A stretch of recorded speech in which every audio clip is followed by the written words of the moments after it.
Welcome back to Gecko Tech and Gaming. I'm Kyle, and this mouse was a bit of a nice surprise. On release, this one actually didn't catch my interest very much, but I'm really glad I gave it a try because it really surpassed all my expectations for it. The too long didn't read summary for the Pulsefire Haste Wireless is that this is a mouse, it might not excel at anything in particular, but it meets every standard that I would look for in a mouse while also way overshooting its price point. The Pulsefire Haste Wireless is the update to the original wired Pulsefire Haste from HyperX. If you've used the wired version of the Pulsefire Haste, you'll notice that this feels pretty much exactly the same, just feels nice in hand overall. At 61 grams, this sucker is pretty dang light. It's in the same weight class as G Pro Super Light or the Viper V2 Pro, so very, very competitive in terms of weight.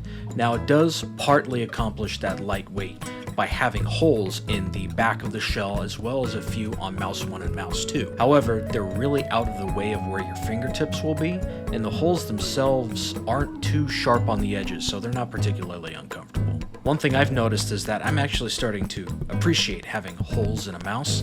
It just gets a little bit extra airflow on your palm. Feels nice. The Pulsefire Haste Wireless also has a pretty safe shape going for it. Very flat sides, just a little bit of a flare near the rear of the mouse. It's about a medium-sized mouse and doesn't have an overly aggressive hump. I feel like this mouse will be very easy for a very wide range of people to adapt to and use very well. The build quality is very nice, no creaks, no cracks, none of the shell bends when you squeeze it. It feels very nice. The texture on it, it's got a matte coating, very nice, very grippy without being too gritty.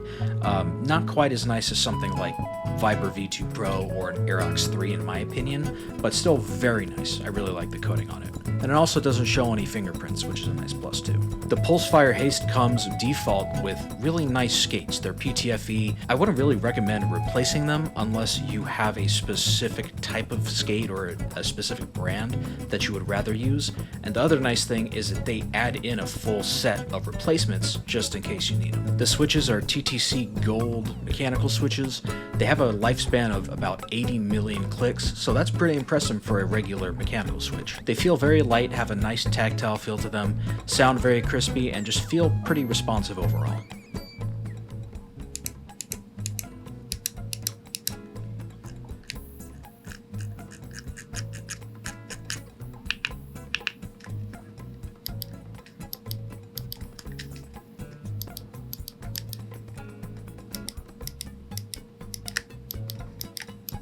No pre or post travel on these switches, very impressive, and even side play is very minimal, even though those mouse 1 and mouse 2 are separate from the rest of the shell. The side buttons are very well placed, very easy to access. There's a tiny bit of pre and post travel, but nothing really significant, especially considering their side buttons. There's also a DPI button on the top, a little bit rear of the mouse 1 and mouse 2.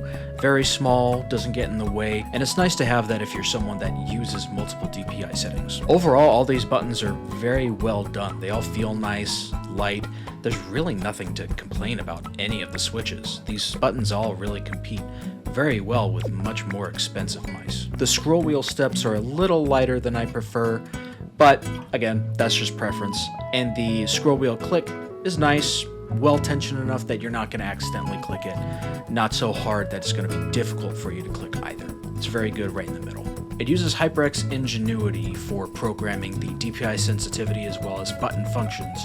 And as far as peripheral programs go, this has been the least painful one. I installed it, installed no problems, made my changes in the program.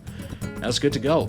Nothing went wrong, nothing clunky, very easy. It's using a 3335 sensor, which is a very power efficient sensor. This is actually using the same sensor that SteelSeries is using on most of their wireless mice right now. And between those sensors and this sensor in the Pulsefire Wireless, it really actually does feel a little bit more responsive. I'm not sure what's going on there, if it's just placebo, but take it with a grain of salt. It actually feels a little bit more snappy to me compared to those sensors. You can use this mouse wired, or you can use 2.4 Hertz wireless dongle. Nice and responsive, no significant delay, feels very good. It also has a nice indent underneath the mouse, so if some reason you wanted to take the dongle with you, you can pack it up in one little neat package, throw it in your backpack, take it with your laptop, and go wherever you want to go with it. It uses USB-C to charge and to use in wired mode, but the cable that comes with it is pretty darn stiff. It's not great for use for gameplay with anything that has any amount of dexterity, but you're getting a wireless mouse. You're really only using that cable to charge it. So for me, it's not a really big deal. And besides, you could really use any USB-C cable to charge it. Battery life is surprisingly good. I've had it a little over a week with the light full brightness on the scroll wheel, and it's only down to about 80%. I've been using it continuously for that full week, so very, very good battery life on this. So this thing comes in at just $80 MSRP, and I would consider this to be a competitor to mice such as the Aerox 3 Wireless, the Vibra Ultimate, or the Rocat Burst Pro Air. Not only that, I actually got this on sale for like $60.